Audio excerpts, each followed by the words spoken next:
जब हमारे home minister प्रधानमंत्री ने कहा कि हमने माओवाद को पर काबू पा लिया है, तो वो केवल रूरल एरियाज में था, वो स्ट्रेटेजिक स्टेलमेंट तक वहां पर ये था। लेकिन जब ये स्ट्रेटेजिक स्टेलमेंट को भी इन्होंने मात दे दिया, तो ये और उग्र होकर चले गए अर्बन नक्सल्स की मदद से। ठीक है सर। तो ये हुआ क्या कि आप देखिए रेड फोर्ट में कर दो सही।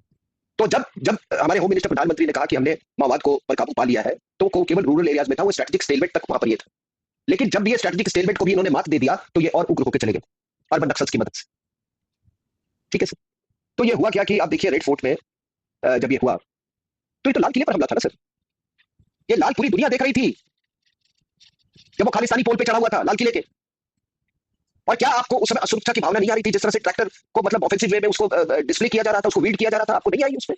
हमको तो आई। हमको लगा कि जो भी लोग टेलीविजन पे देख रहे थे, उनको ये लग रहा था कि पता नहीं आगे क्या होगा, ये कहां तक जाएगी, पूरा दिल्ली में राइट्स हो जाएगा, क्या हो जाएगा। तो हम लोग एकदम बिल्कुल एट द ब्रिंक, एकदम ब्रिंक पर पहुंच गए थे। ठीक है। वो ब्रिंक से चलिए मामला कंट्रोल, जो भी हुआ कंट्रोल हुआ, ये हुआ। बात वहीं तक नहीं रुकी वो असॉल्ट में। इसका इसका कॉन्सिक्वेंस ये हुआ कि जब कुछ दिनों बाद प्रधानमंत्री जब फिरोजपुर में शहीद भगत सिंह के से जुड़े हुए किसी फंक्शन में गए, वहां पर तो इनको इन्हीं तत्वों ने इनको असैसिनेट करने का कोशिश किया। और वो एक बहुत बड़ा पॉलिटिकल षड्यंत्र था, क्योंकि जब वहां से ये आए हैं प्रधानमंत्री, और एक ऐसे ब्रिज था जो कि which was on the with in the artillery range of Pakistan.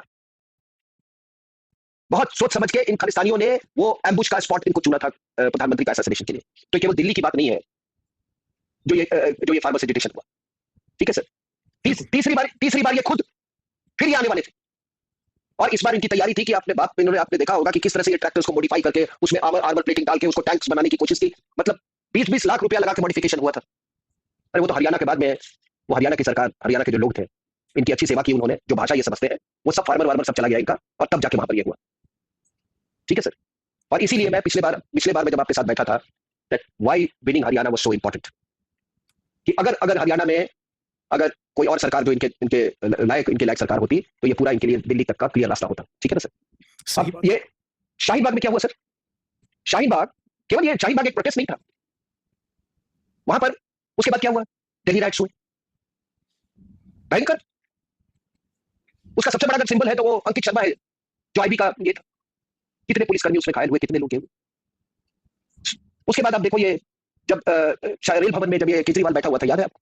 सड़क पर उसने क्लियरली बोला कि ये, और उस समय वो रिपब्लिक डे परेड का वो समय था, ठीक है, माहौल था, हमारे जो सुरक्षा, हमारी जो कंटीजेंट्स होती हैं वो अपना रिहर्सल नहीं कर पा रहे, उस पर खतरा गया था, तब इसको उठा के फेंका गया। लेकिन इसने आह्वान तो दे दिया था कि यहाँ पे 10 लाख लोग इकट्ठे हो जाओ, हमको चढ़ाई करना है राष्ट्रपति भवन पे।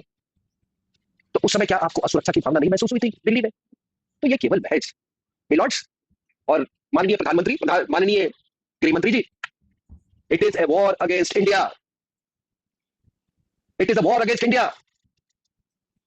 इतने मैंने आपको 5 मैंने ऐसे उदाहरण दे दिए जहां पे हम लोग बिल्कुल ब्रिक पर पहुंच गए थे। और सर, जिस दिन वो ऊपर वाले का ये है कि मेहरबानी है कि अभी तक वो जो कहते हैं ना, एज ऑफ द प्रेसिपिस, उससे हम, चलो किसी ने हमको आके कोई शक्ति ने आके हमको सेव कर दिया, जैसे वो क्रॉस हो गया ना सर, तो आप समझ लो कि भारत जो करीब बच जाएगा सर। और फिर आपकी माँ और बहनों का क्या होगा उसकी चिंता करो।